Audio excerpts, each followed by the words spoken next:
The file lay open on the table when I walked into that fourth-floor room. It shouldn't have been there at that hour of the night, but Brother Patterson had asked me to fetch urgent documents for the governing body's morning meeting. My eyes fell on the name typed on the cover, Sarah Jennings, 15 years old, Cedar Rapids Congregation. Beneath it, in stamped letters, case closed, insufficient evidence. My heart pounded as I recognized the surname. I knew that family. Her father had been an elder for over 20 years. My fingers trembled as I turned the pages. 2 witnesses. The 2-witness rule. The words danced before my eyes as I read the girl's testimony, detailed, consistent, broken. On the other side, the firm denial of the accused, his respected position in the congregation, his years of faithful service. And then, the decision, no judicial action, no report to the authorities, just an internal warning that would be kept confidential. Protect Jehovah's name. Protect the organization. Always protect the organization. 62 years of life, and I had never felt the ground disappear beneath my feet like that. 12 years serving at New York Bethel, dedicating every hour of my day to the work I believed to be the purest on earth. I woke up at 5:30 in the morning, had breakfast in the communal dining room, greeted the brothers with genuine smiles, worked in the legal department archives organizing documents, praying, singing, believing. That file wasn't the first. In the following 3 months, I found 17 similar cases. 17 children whose voices were silenced by the same biblical rule from Deuteronomy that required 2 or 3 witnesses for any accusation. As if abusers invited spectators to their crimes. As if a child's word was worth less than the reputation of a baptized man. I closed the file and looked out the window at the lights of Brooklyn blinking in the darkness. My wife, Diane, was asleep in our room in the complex, confident that I was where Jehovah wanted me to be. My 3 adult children served in different congregations, regular pioneers, proud of their father who had reached the privilege of serving at the world headquarters. And there I was, alone in that cold room, realizing that everything I had built was founded on secrets buried in locked files. My name is Vincent Costa, I am 62 years old, and this is the hardest story I have ever had to tell. For 12 years, I wore the Bethel member badge like a medal of honor, believing I was at the center of pure truth, in the pulsing heart of Jehovah's organization on earth. I worked in the legal department, a privilege granted only to the most trustworthy, to those who demonstrated unshakable loyalty and absolute discretion. I was that man. Until I wasn't. I grew up in a Catholic family in Boston but found Jehovah's Witnesses at 23, when 2 brothers knocked on my door with their Watchtower magazines and offered me answers to questions I didn't even know I had. I was baptized 6 months later. I married Diane, a dedicated sister I met at the Kingdom Hall, and together we raised our children at assemblies, midweek meetings, and family studies every Monday after dinner. We didn't celebrate birthdays or Christmas, but we had something we thought was much greater, the hope of the earthly paradise and the certainty that we were on the right side of the Battle of Armageddon. When I received the invitation to serve at Bethel in 2011, I cried with joy. Diane cried with me. Our children hugged us with tears in their eyes, saying they always knew Jehovah had special plans for us. We sold our house, gave away our furniture, packed only the essentials, and moved to the Wallkill complex. Diane was assigned to the laundry, and I was assigned to the archives department. 6 months later, my efficiency and my ability to keep secrets led me to the legal department. Before continuing, I need you to do something for me. If this story is touching you in any way, if you have gone through something similar or know someone who has, like this video, subscribe to the channel so you don't miss the continuation of this story and others I need to share. And in the comments, tell me what city you are watching from. I want to know where the people brave enough to hear uncomfortable truths are. Because what I am about to reveal in the next pages is not easy to digest, but it is necessary. It is the truth that cost me everything, but which gave me back something much more valuable, my conscience. The Bethel Legal Department is not what you imagine. There are no impartial judges or a search for justice in the sense the world knows. There is only institutional protection, defense strategies, and an endless archive of cases that must never see the light of day. The legal department was on the 3rd floor of the main building, a restricted area where only a few had access with their special badges. The walls were a neutral gray, the metal files stretched from floor to ceiling, and the air always smelled of old paper and printer ink. I worked under the supervision of Brother Patterson, a man in his 50s with perfectly combed gray hair and a voice that never rose above a conversational tone even when dealing with the most serious situations. My initial function was simple: organizing documents, filing resolved cases, preparing folders for the judicial committees that needed histories from specific congregations. It was bureaucratic, repetitive work, but I approached it with the seriousness of someone who was handling sacred documents. Every paper that passed through my hands represented someone's spiritual life, I thought during the first few months. Every filed case was a soul that had been judged and disciplined according to the theocratic standards established by the organization. In the beginning, I avoided reading the contents of the documents. My job was to organize them by date, congregation, and type of transgression, not to judge or question the elders' decisions. But it is impossible to spend 12 hours a day surrounded by human stories without some of them sticking to you like oil on the skin. I started noticing patterns. Cases of sexual immorality involving teenagers appeared with disturbing frequency. Accusations against elders that resulted in silent transfers to other congregations instead of disfellowshipping. Women disfellowshipped for adultery while their unfaithful husbands received only private reproofs. Patterson called me into his office after 6 months. He closed the door, offered me a chair, and said that I had demonstrated exceptional discretion and reliability. The organization needed men like me, men who understood that some truths were too heavy for ordinary sheep to carry.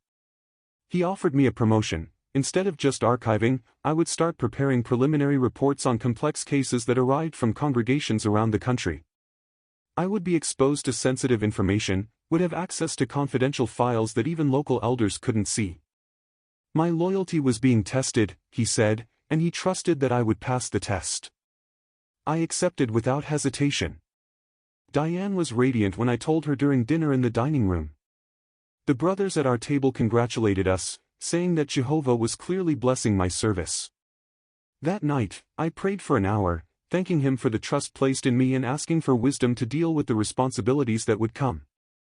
I was a blessed man, I thought as I lay next to Diane in our small room with thin walls where we could hear Brother Kowalski snoring in the next room. The first cases I analyzed were relatively simple. A 19-year-old who confessed to watching pornography and was genuinely repentant. A sister who had lied about her preaching hours and was disciplined with temporary restrictions. A couple who were living together before marriage and needed counseling. I read the reports, verified that the procedures in the manuals had been correctly followed by the local elders, made notes, and filed everything in alphabetical order. It was in the 3rd month in this new role that I found the first case that kept me awake all night. A 14-year-old girl from the Milwaukee congregation had accused her stepfather, a respected ministerial servant, of sexual abuse that had been going on for 2 years. She told her mother, who told the elders, who initiated an internal investigation. The stepfather categorically denied everything. There were no witnesses. The girl was interrogated by 3 elders in a closed room for 4 hours, pressured to remember details, questioned about whether she had misinterpreted gestures of paternal affection, warned about the consequences of making false accusations against a servant of Jehovah. The case was filed as unproven. The stepfather continued to serve. The family was advised to keep the matter private so as not to cause divisions in the congregation. 6 months later, the girl was disfellowshipped for disorderly conduct and rebellion against her parents.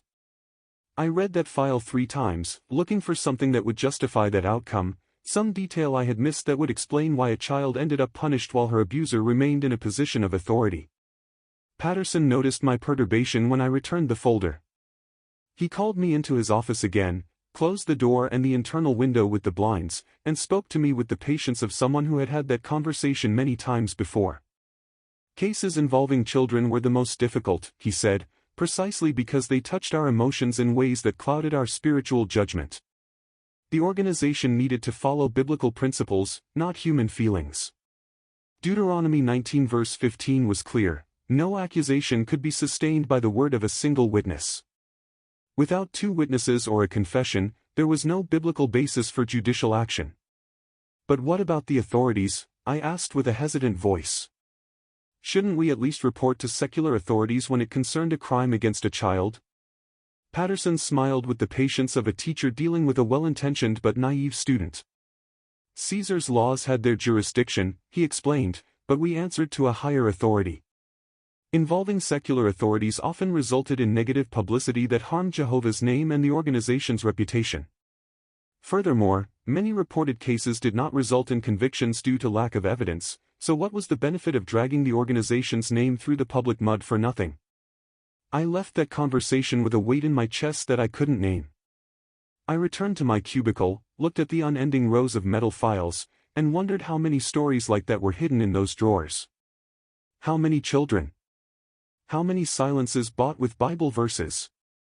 How many families destroyed in the name of protecting something they called the truth? 3 months after the conversation with Patterson, I received a new responsibility that would completely change my perspective on everything.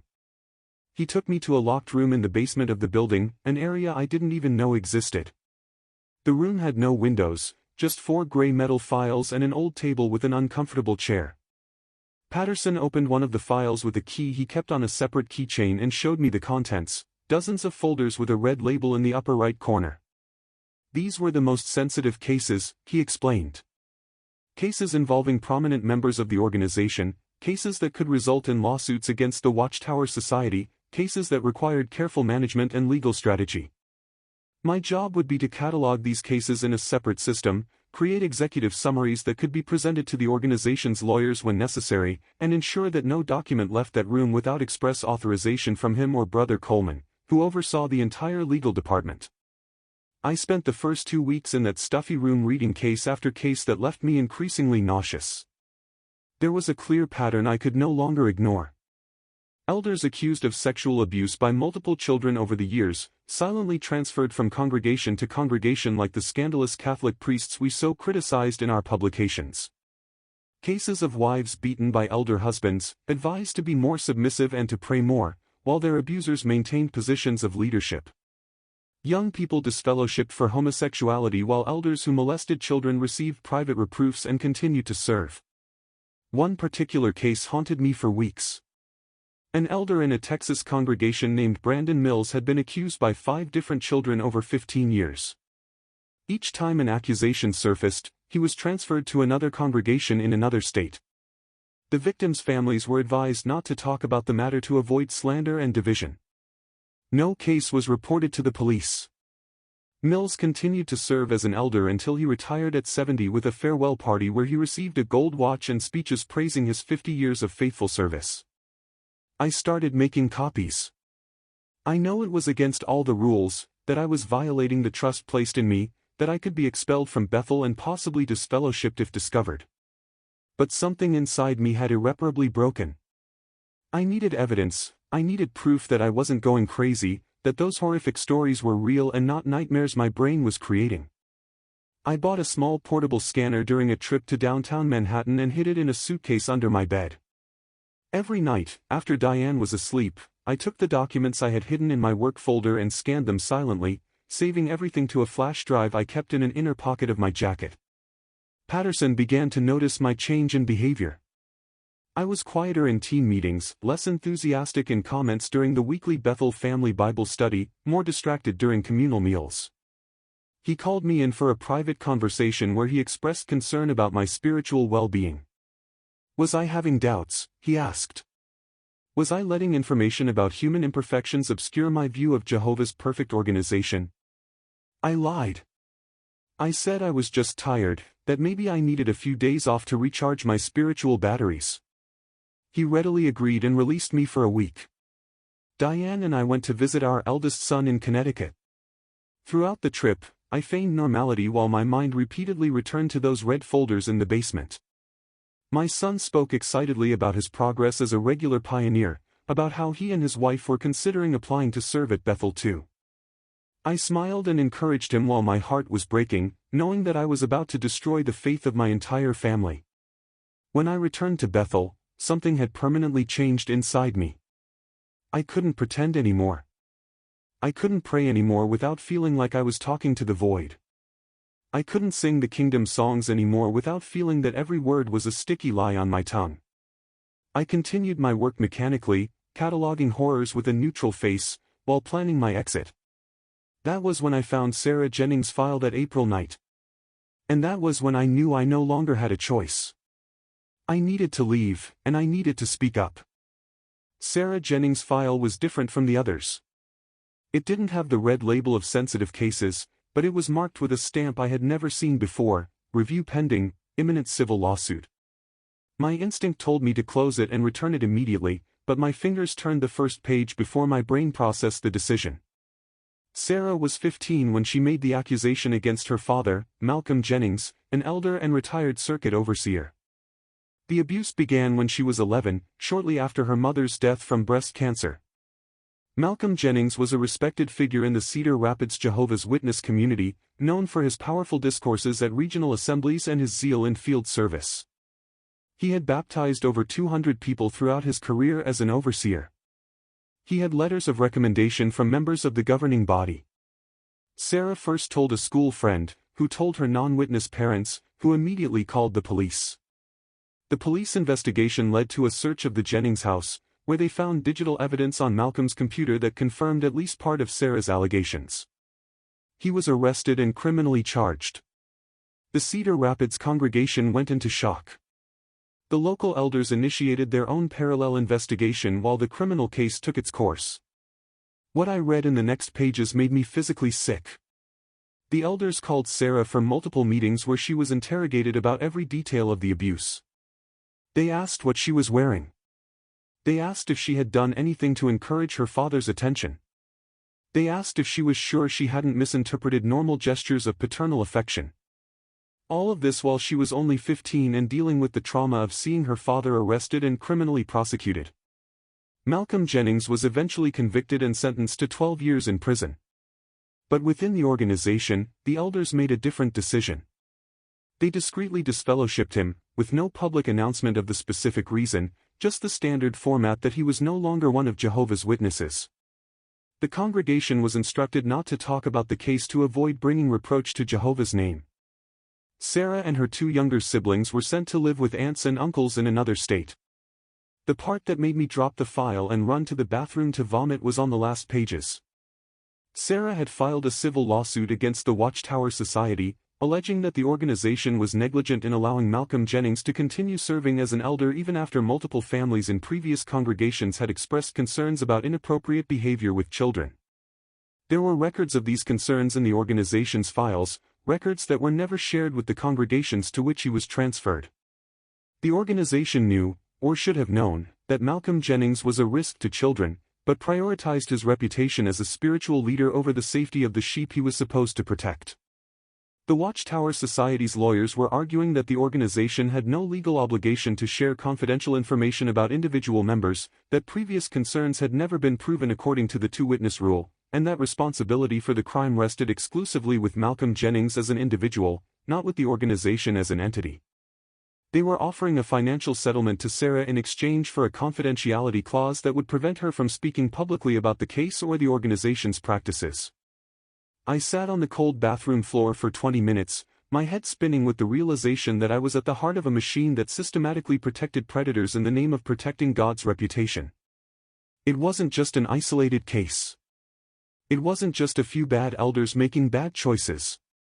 It was organizational policy, a legal strategy, a system built to prioritize public image over real justice. I went back to the archive room at 3 in the morning. I copied every page of that file. Then I copied dozens of other similar files. I worked frantically until 5:30, when the first Bethel members would start waking up. I hid the flash drive in my sneaker, put the documents back exactly as I found them, and went to the dining room for breakfast as if it were just another normal day of service to Jehovah. Diane noticed something was wrong. She asked if I was sick, if I had slept badly. I said yes, that I had had nightmares, that it was probably just stress.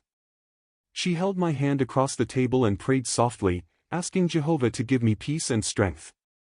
I let her words float over me without penetrating, knowing that in the next few weeks I would destroy her faith too, that our 37-year marriage probably wouldn't survive what I was about to do. The next 2 weeks were the longest of my life.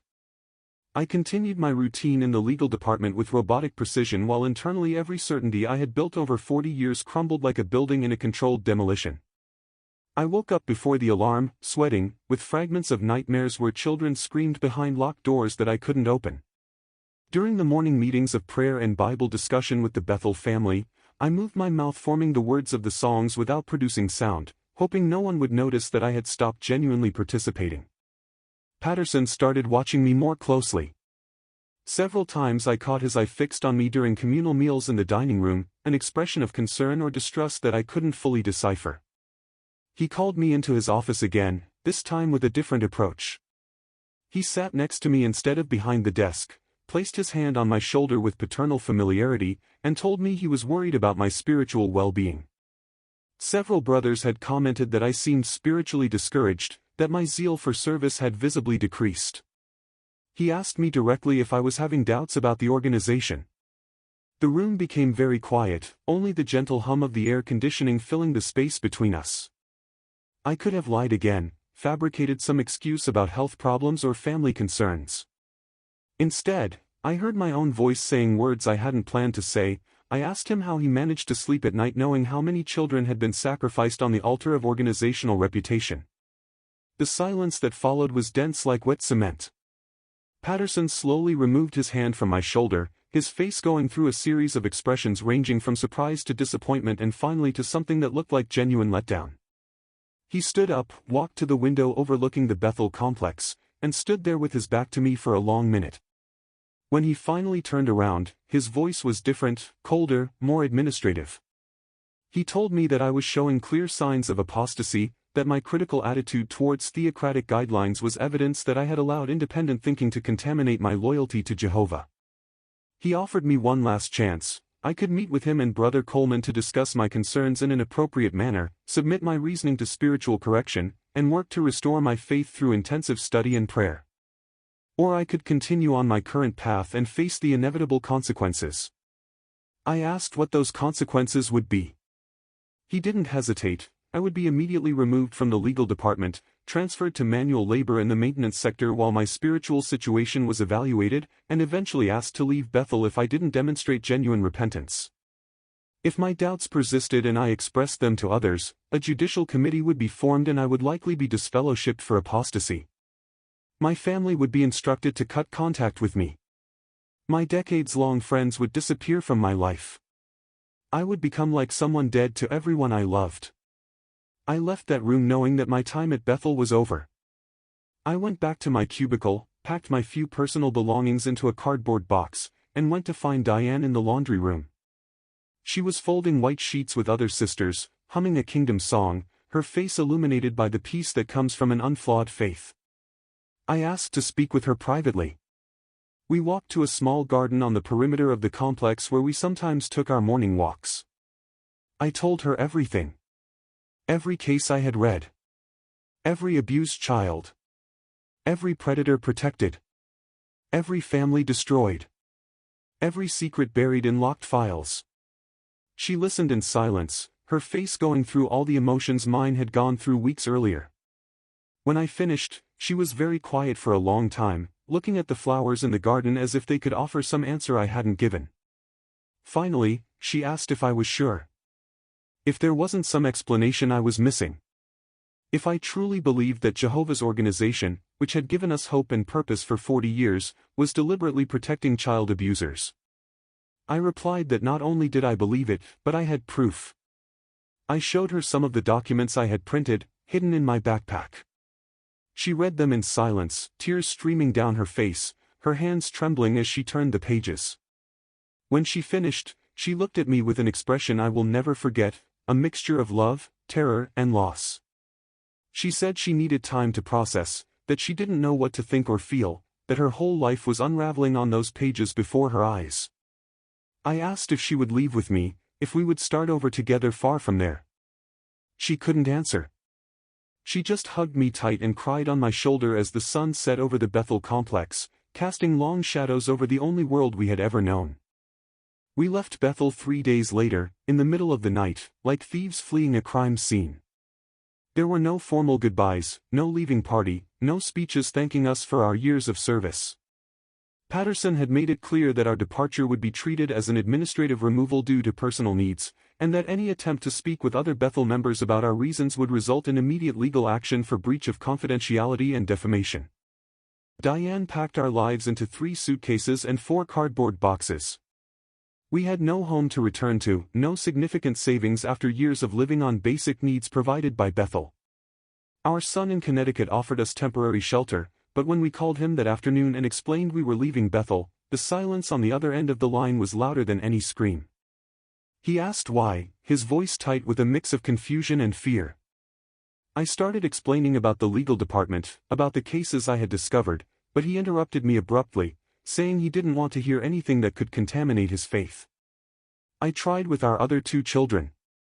The reaction was similar, although expressed in different ways. Our middle daughter cried and begged us to reconsider, saying that Satan was clearly attacking us and that we needed to run back to Jehovah before it was too late. Our youngest son simply hung up the phone after 30 seconds of conversation and didn't answer our calls again. Diane collapsed after the 3rd attempt, sitting on the floor of our tiny room with the phone still in her hand, sobbing with a pain so deep it seemed to come from a place beyond the lungs, beyond the heart, from some abyss in the soul where mourning for living children who become ghosts resides. We found a cheap motel in New Jersey where we paid by the week with the little money we had. The room smelled of mold and chemical cleaning products, the walls were paper thin, and we could hear every conversation, every television, every fight of the other guests.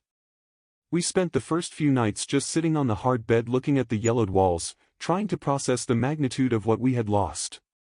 It wasn't just a job or a community. It was our complete identity, our life purpose, our social safety net, our belief system, our hope for the future.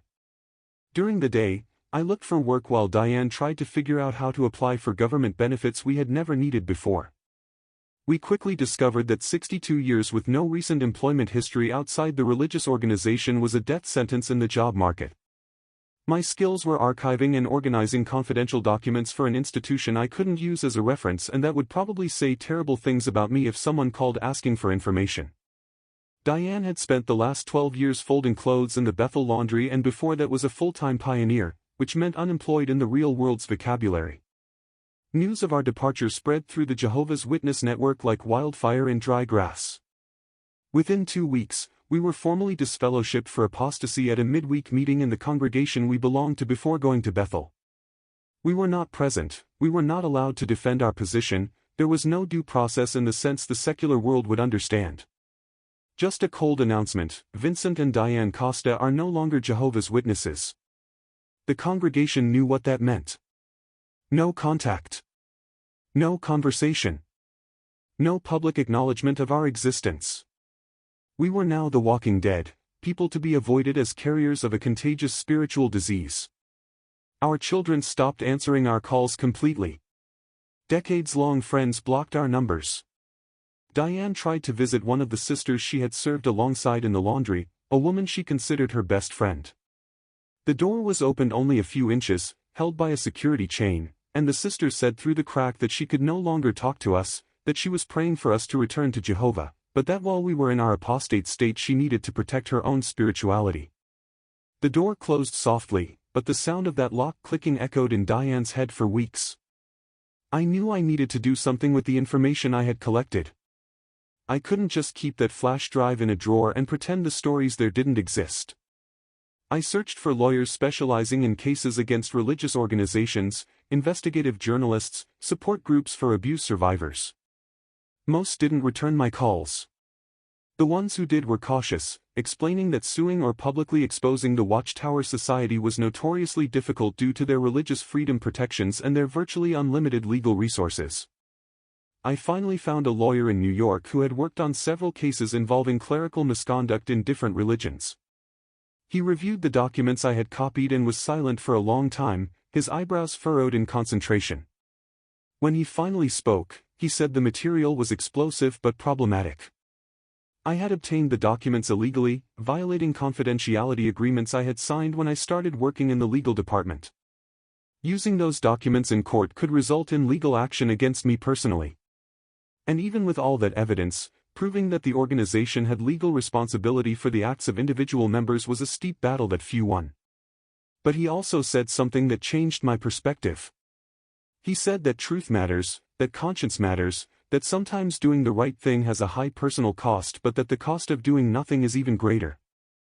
He offered to connect me with journalists and with support groups for former Jehovah's Witnesses who could help amplify these stories in a way that protected the victims while exposing the systematic patterns of abuse and cover-up. It wouldn't be fast, it wouldn't be easy, and it would probably result in more pain before bringing any relief. But it would be something. Today, 2 years after leaving Bethel, Diane and I live in a small rented apartment in Queens. I work as an administrative assistant in an accounting office where no one knows my past and no one asks about my spiritual life. Diane found a job as a cashier in a supermarket, wearing a badge with her name and a smile that takes less and less time to become genuine. We are learning to live in the world that we were told for 40 years was controlled by Satan, and discovering that it is full of kind people who never judged us for not celebrating their birthdays or for not knowing basic cultural references that everyone seems to know. Our children still don't speak to us. That is the pain that doesn't heal, the wound that bleeds fresh every morning when I wake up and remember that I have 3 living children who treat me as if I were dead. I have 7 grandchildren I have never met, whose photos I see on social media profiles that they don't know I follow. Diane cries in silence when she passes toy stores, seeing things she would like to buy for children who were taught that Grandpa and Grandma chose Satan instead of Jehovah. That is the price of conscience, the cost of choosing truth over comfort. Some days, the bill seems insurmountable. Other days, I look at my reflection in the mirror and see a man who can look himself in the eye, and that is enough. The documents I copied are now in the hands of investigative journalists and lawyers representing victims in civil cases against the Watchtower Society. Some of the cases have gone to court, others have resulted in confidential settlements. Small changes are happening within the organization, external pressure forcing adjustments to policies that remained unchanged for decades. It is not complete justice. It will never be enough to undo the damage caused to thousands of children over generations. But it is something. It is light penetrating the cracks of a structure that only survives in the darkness. And for now, as I rebuild a life at 62, learning that hope does not have to be tied to an organization or a promise of a future paradise, that family can be built through choice and not just through blood or shared religion, that truth is worth any price that needs to be paid for it, it is enough. It has to be.